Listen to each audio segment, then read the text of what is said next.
بسم اللہ الرحمن الرحیم الحمد للہ رب العالمین والصلاة والسلام علی رسولہ الکریم وصحبہ اجمعین اما بعد۔ معزز علماء کرام، محترم دوستو، دینی بھائیوں اور پردہ نشین ماؤں اور بہنوں، میں اس خصوصی پروگرام میں آپ تمام حضرات کا استقبال کرتا ہوں، خیر مقدم کرتا ہوں۔ کورونا وائرس شرعی اور طبی آئینے میں یہ ایک نیڈ آف دا اور تھا، جہاں پر لوگ اس کے تعلق سے کافی کنفیوژنس ہیں، مسکنسیپشنس ہیں، مس انڈرسٹینڈنگس ہیں، چاہے وہ شرعی نقطہ نظر کے ساتھ ہو یا طبی نقطہ نظر کے ساتھ، دونوں میں لوگوں کے اندر یہ کنفیوژنس پائے گئے ہیں۔ اسی کے لیے یہ راہ جنت کی طرف سے ہم نے سوچا کہ یہ ایک اوپن سیشن ہو، سارے لوگوں کو ایک ایسا پلیٹ فارم دیا جائے جو ہمارے مشائخ کے ساتھ دونوں نقطہ نظر سے بات چیت ہو سکے، سوالات کے جواب دے سکیں۔ تو سب سے پہلے میں آپ تمام حضرات سے گزارش کروں گا، اور آپ لوگ یہ دیکھیں کہ انشاءاللہ شیخ انشاءاللہ 5 منٹ بات کریں گے، اور ڈاکٹر جنید صاحب بھی 5 منٹ بات کریں گے۔ پھر اس کے بعد آپ کے لیے یہ موقع ہوگا کہ آپ اپنے سوالات پوچھ سکتے ہیں۔ آپ جن کو سوال پوچھنا ہے وہ ہینڈ ریز کریں، آپ اپنے پارٹیسپینٹ میں جا کر آپ کو آپشن ہوگا، وہاں پر اپنا ہاتھ ریز کریں تو میں ان کا مائک اوپن کروں گا، اور سوال مختصر ہو، صرف ٹاپک کے پاس ہو۔ آپ یہ نہ ہے کہ آج الحمدللہ شیخ بیٹھے ہیں تو سارے مسائل پہ سوال ہو رہے ہیں، نو، صرف کورونا کے تعلق سے جو ٹاپک ہے اس کے تعلق سے سوال کیے جائیں، اور بڑا مختصر کیا جائے، سب کا خیال رکھتے ہوئے۔ اور اگر کوئی بھائی مائک میں نہ پوچھنا چاہتے ہوں تو جو چیٹ کا جو آپشن ہے وہاں پر بھی آپ اپنے سوال رومن اردو میں، انگلش میں لکھ سکتے ہیں۔ تو آئیے بلا تاخیر ہم اس پروگرام کا آغاز کرتے ہیں، اور اس کے تعلق سے مختصر میں دونوں کا تعارف کرا دوں، انٹروڈکشن دے دوں۔ جیسے فضیلت الشیخ ڈاکٹر عبدالاحد نذیر حفظ اللہ، اسلامک اسکالر ہیں، اوریٹر ہیں، اور داعی اللہ ہیں، اور اپنے علمی بیانات کے وجہ سے کافی معروف و مشہور ہیں، اور الوافی پروگرام کے ڈائریکٹر ہیں۔ اور ایسے ہی شیخ محترم نے اپنے جامعہ امام سعود سے ماسٹرز کیا ہے، اور حدیث میں پی ایچ ڈی کی ہے الازہر یونیورسٹی ایجپٹ سے۔ تو آج یہ بڑا بہترین موقع ہے کہ ہم شیخ سے سنیں اور ان سے سوالات کریں۔ میں اس سے پہلے کہ ان کو دعوت دوں، ڈاکٹر سید عبید اللہ جنید صاحب، ان کا بھی مختصراً تعارف کرا دوں کہ ڈاکٹر صاحب MBBS ہیں، DTPD MRCP لندن سے کیے ہوئے ہیں، اور اپنے KSMC میں کنگ سعود میڈیکل سٹی ہاسپٹل ریاض میں کافی عرصے دراز سے اپنے خدمات کو انجام دے رہے ہیں۔ اس کے علاوہ ماشاءاللہ کافی دعات کو وہ متحرک رہتے ہیں، دین کے کاموں میں بڑھ چڑھ کر حصہ لیتے ہیں۔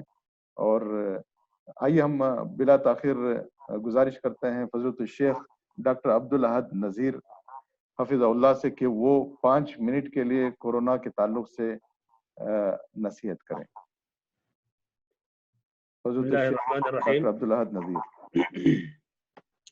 الحمد لله رب العالمين، والصلاة والسلام على أشرف الأنبياء وسيد المرسلين نبينا محمد وعلى آله وصحبه أجمعين، أما بعد۔ سب سے پہلے میں شکر گزار ہوں تمام اپنے ان بھائیوں کا جو یہ شوق اور ذوق کے ساتھ استفادہ حاصل کرنے کے لیے داخل ہوئے ہیں، رابطہ قائم کیے ہم سے، اور خصوصی طور پر شکر گزار ہوں اپنے بھائی یاسین جنہوں نے اس کی ترتیب دی ہے۔ ایسے ہی ڈاکٹر جنید صاحب، ڈاکٹر اس میں عبدالعزیز صاحب بھی ماشاءاللہ ہمارے ساتھ شریک ہیں۔ اللہ تعالیٰ سے اس کے بعد پھر دعا کر رہا ہوں کہ اللہ تعالیٰ تمام مسلمانوں اور بلکہ تمام دنیا سے اس وبا کا خاتمہ کرے اور اس وبا کو ہٹائے۔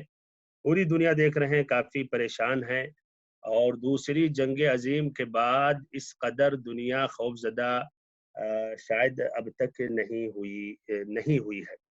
اور یہ کوئی اب مذاق نہیں ہے، اس لیے دیکھ رہے ہیں تقریباً پورے عالم، پوری دنیا میں تقریباً اسکول، اکثر سب نہیں کہہ سکتے ہیں لیکن 50% سے زیادہ ایئرپورٹس بند ہو گئے ہیں، مدارس بند ہو گئے ہیں، سرکاری جتنے دفاتر ہیں سب بند ہو گئے ہیں۔ اللہ تعالیٰ سے دعا کرتا ہوں یہ مصیبت کو عن قریب ٹالے۔ بھائی اور محترم ساتھیوں، ادھر میں یہ ذکر کرنا چاہ رہا ہوں شرعی نقطہ نظر سے کہ ایسی وباؤں کے بارے میں نبی صلی اللہ علیہ وسلم نے کیا بیان کیا۔ مسند امام احمد کی روایت ہے اور ایسے امام مسلم نے بھی روایت کی ہے، اور یہ لفظ مسند امام احمد کی ہے۔ اسامہ ابن زید رضی اللہ عنہ روایت کرتے ہیں ان ھذا الوباء رجز، یہ جو وبائیں ہیں طاعون اور اسی کے متصل ایسی بیماریاں ہیں جو بہت ہی تیزی پھیل جاتی ہیں، یہ رجز ہیں، یعنی نجس ہیں، بہت ہی مہلک ہیں، بہت ہی خطرناک بیماریاں ہیں۔ وقد اہلک اللہ تعالی الامم قبلکم، اور اللہ تعالی نے ایسی بیماریوں کے ذریعے سابقہ امتوں کو ہلاک کیا ہے۔ اور پھر آپ نے فرمایا وقد بقی منہ شیء، اور ابھی بھی کچھ ویسی بیماریاں باقی ہیں، ابھی بھی باقی ہیں۔ یذهب احیانا ویأتی احیانا، کبھی کبھی یہ بیماریاں ختم ہو جاتی ہیں یا چلی جاتی ہیں، ختم مکمل دنیا سے نہیں اٹھائی جاتی ہیں، یعنی اس کو اٹھا لی جاتی ہیں، غائب ہو جاتی ہیں، اور پھر کبھی کبھی یہ دوبارہ کیا، یہ واپس آ جاتی ہیں۔ پھر آپ صلی اللہ علیہ وسلم دیکھیں اس میں اعجاز نبوی ہے۔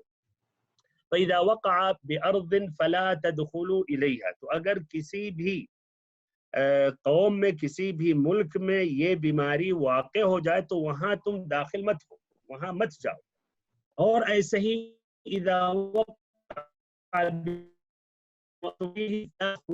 منہ، اور ایسی کہ جہاں تم ہو وہاں یہ واقع ہو جائیں تو وہاں سے مت نکلو، وہاں سے تم مت نکلو۔ آج دیکھیں پوری دنیا اسی حدیث پر عمل کر رہی ہے۔ سب سے زیادہ جو سختی کر رہے ہیں، جو باہر سے لوگ آ رہے ہیں ان کو ان کا چیک اپ کیا جا رہا ہے، یا ایسے ہی ان کو پھر 14 دن بہت ہی تاکید کے ساتھ ان کو الگ رکھا جا رہا ہے، یا کہا جا رہا ہے گھر سے باہر نہیں نکلو۔ سبحان اللہ، تو اس حدیث میں ایک اشارہ بھی تھا اس علاج کے لیے۔ اور بہت سی جگہوں پر جو ایسی بیماریاں واقع ہوئی ہیں، وہاں جب لوگوں نے تساہل کیا اور نکلنے لگے، ایک دوسرے سے ملنے لگے، تو بہت زیادہ تعداد میں لوگ مرے۔ یہاں خود جزیرہ عرب میں کچھ سو سال نہیں، یعنی 50-60 سال پہلے ایسی وبائی بیماریاں ہوئی جہاں پورے گاؤں کے گاؤں صاف ہو گئے، اور بہت سے قبیلے خاندان ختم ہو گئے، اور قبرستان تنگ ہو گیا، یہاں تک کہ انہی کا گھر وہ قبرستان بن جاتا تھا ان کے لیے۔ اس میں بھی کچھ لوگوں نے اس پر عمل کیا، گھر سے باہر نہیں نکلے، صرف گھر ہی میں رہے یہ مدتیں، کچھ ہفتے یا کہیے جتنی بھی اس کی مدت ہو، اور کھجور پر ایسے گزارا کرتے گئے، تو الحمدللہ وہ ایسی وباؤں سے محفوظ رکھے۔ بہرحال کہنے کا مقصد کہ یہ جو بیماریاں ہیں یہ موجود ہیں، اور اس کے لیے الحمدللہ پورے ڈاکٹر ملک والے کریں وہ اسی پر ہے کہ گھر کے باہر نہیں نکلو۔ آج ہم سبھی بھی اس طرح گھروں میں ہیں، ٹیکنالوجی سے لینا چاہیے، اور یہ آئندہ انشاءاللہ اس کی وضاحت میں کروں گا کہ ایسے ٹائم ہم کیسے فائدہ اٹھائیں اور وقت کو اپنا ضائع نہ کریں، اور اللہ تعالیٰ کی طرف توبہ اور رجوع اور استغفار کریں۔ جی جزاکم اللہ خیر فضیلۃ الشیخ ڈاکٹر عبدالاحد نذیر حفظہ اللہ۔